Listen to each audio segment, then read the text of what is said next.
One minute, it's Hillary Clinton ahead in the polls. The next, it's Donald Trump. And with the opinion polls telling us so many different things, are there any other ways we can predict who will win in November?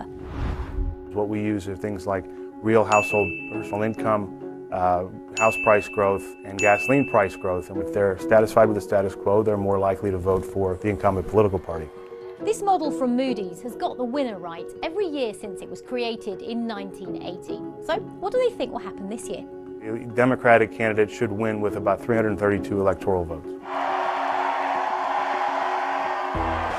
But wait, not everyone thinks Hillary Clinton's going to win. Donald Trump is going to win. How you do in one type of election ought to be predictive how you do in another type of election. There's a very distinct pattern that is the party that nominates a candidate who does better in the primaries wins the general election. And it's because Donald Trump beat Ted Cruz by a much larger margin than Hillary Clinton has over Bernie Sanders that he thinks this year's the Donalds. Thank you, everybody. Thank you. What about putting science to one side and looking at some of the other theories that people use? Like this one. If your surname ends with the letter N, then you have a pretty good chance of becoming president.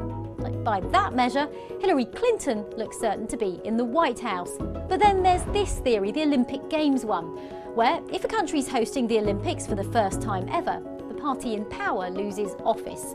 This year is Brazil's first hosting the Games. So by that measure, that means that the Democrats would be out and Donald Trump would be in. Two predictions call it for Trump, two call it for the Democrats. So let's look at one more, which has got it right for more than 3 decades.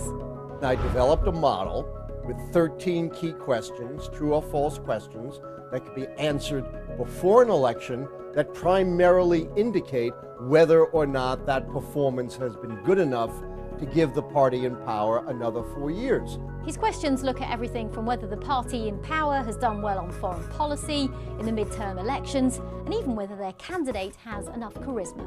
If 6 or more of the keys are false, the party in power loses. If fewer than 6 are false, the party in power wins. So where does that leave us? My model is still uncertain. It's looking grim for the Democrats. And it's looking grim for anyone who wants a definitive answer as to who will be in the White House in November. These models have got it right for decades, but even they can't agree.